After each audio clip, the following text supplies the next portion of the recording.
আমরা হুঁশিয়ার করছি, আমরা সাবধান করছি। যারা এই সন্ত্রাসের রাজত্ব কায়েম করতে চায়, যারা শিক্ষাঙ্গনে আবার অস্ত্রের ঝঞ্ঝানি তৈরি করতে চায়, যারা রামদা চাপাতি দেশীয় অস্ত্র দিয়ে শিক্ষার্থীদের ভয় দেখিয়ে তাদের রাজনীতি বিনির্মাণ করতে চায়, আমরা বেঁচে থাকতে আমরা তা হইতে দেব না। যখন মোসাদ্দেক, জোবায়ের, জোমা, সালমা সহ ডাকসুর নেতৃবৃন্দরা যখন থানায় গিয়েছে তাদেরকে উদ্ধার করার জন্য, তখন তাদের উপর নৃশংস কাজে তাদের উপর হামলা হয়েছে। সূর্যসেন হল সংসদের ভিপি আজিজ, সাদেক, মহসিন হল সংসদের, একই সাথে সূর্যসেন হলের আলবি উপর প্রায় 100 জনের অধিক সন্ত্রাসীরা তার উপর হামলা করে। একই সাথে সাওয়াদ জামি সহ আরো অনেকের উপর এখন হাসপাতালে আছে, ঢাকা মেডিকেলে কয়েকজন। আমরা বর্তমান সরকারের কাছে অনুরোধ করতে, আমরা জিজ্ঞেস করতে চাই, স্বরাষ্ট্রমন্ত্রীর কাছে আমরা জিজ্ঞেস করতে চাই, মাননীয় প্রধানমন্ত্রী তারেক রহমানের কাছে আমরা প্রশ্ন করতে চাই, এটাই কি আপনার গণতান্ত্রিক চর্চা? এই কি গণতন্ত্র? একজন বিশ্ববিদ্যালয়ের শিক্ষার্থী, তাকে মৃত্যুর হুমকি দেওয়া হচ্ছে। সেই হুমকি যখন দেওয়া হচ্ছে, সে তার জীবনের নিরাপত্তা করার জন্য যখন সে থানায় সাধারণ ডায়েরি করতে যাচ্ছে, সেই জায়গায় সন্ত্রাসী নিয়ে এসে মব তৈরি করে তাদের উপর নৃশংস কায়দায় হামলা করা, এটাই কি গণতন্ত্র? এটাই কি বাংলাদেশ? এটাই কি নতুন প্ল্যান? আমরা আজকে অবাক হয়েছি। আজকে সারা দেশের ছাত্র সমাজ তারা আজকে বিক্ষুব্ধ হয়েছে।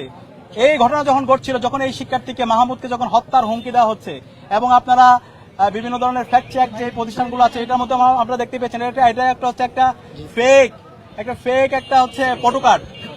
এরপর যখন আমরা বিশ্ববিদ্যালয়ের সর্বোচ্চ অভিভাবক ভিসি কে ফোন দিলাম, প্রক্টরকে ফোন দিলাম, প্রভোস্ট স্ট্যান্ডিং কমিটির যিনি দায়িত্বে আছেন সভাপতি, ওনাকে ফোন দিলাম, কেউ রেসপন্স করে নাই। শিক্ষার্থীরা মরে গেলেও তাদের কোনো কিছু আসে যায় না। আমরা দেখতে পেয়েছি সেই আওয়ামী আমলের যে মাকসুদ কামাল বিশ্ববিদ্যালয়ের ভিসি ছিল, ফেসিস ভিসি, যে বহিরাগত সন্ত্রাসীদেরকে নিয়ে এসে ছাত্রলীগ, যুবলীগ, আওয়ামী লীগ এবং পুলিশ সহ খুনি হাসিনার পেটো বাহিনী নিয়ে এসে আমাদেরকে হামলা করেছিল, আমাদের ভাই বোনদেরকে মেরে রক্তাক্ত করেছিল। তার প্রতিচ্ছবি আজকে আমরা শাহবাগ থানায় দেখতে পেয়েছি। আমরা হুঁশিয়ার করছি, আমরা সাবধান করছি। যারা এই সন্ত্রাসের রাজত্ব কায়েম করতে চায়, যারা শিক্ষাঙ্গনে আবার অস্ত্রের ঝঞ্ঝানি তৈরি করতে চায়, যারা রামদা চাপাতি দেশীয় অস্ত্র দিয়ে শিক্ষার্থীদের ভয় দেখিয়ে তাদের রাজনীতি বিনির্মাণ করতে চায়, আমরা বেঁচে থাকতে আমরা তা হইতে দেব না। আমরা বেঁচে থাকতে আমরা এই সন্ত্রাস কায়েম হতে দিব না। ক্যাম্পাসে শিক্ষার্থীদের অধিকার আমরা নিশ্চিত করবই।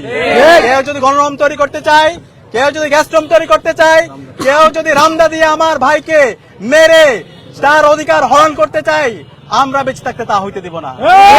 সন্ত্রাস চলবে না, মাসল পাওয়ার পলিটিক্স চলবে না। ক্যাম্পাসে শিক্ষার্থীরা আসবে তাদের পড়াশোনা করার জন্য, তাদের গণতান্ত্রিক চর্চা করবে, কিন্তু কেউ এখানে হকি স্টিক অথবা স্টাম্প দিয়ে ক্ষমতার রাজনীতি বিনির্মাণ করবে, সেটা আমরা হইতে দিব না। আমরা দেশীয় যে আইন, সে আইন অনুযায়ী আমরা আবার বিশ্ববিদ্যালয় প্রশাসনের কাছে অভিযোগ দিব, আমরা থানায় গিয়ে আবার অভিযোগ দিব। আমরা আশা রাখবো দেশের যে আইন, সে আইন অনুযায়ী এই ছাত্র দলের সন্ত্রাসীদের বিরুদ্ধে যেন ব্যবস্থা গ্রহণ করা হয়।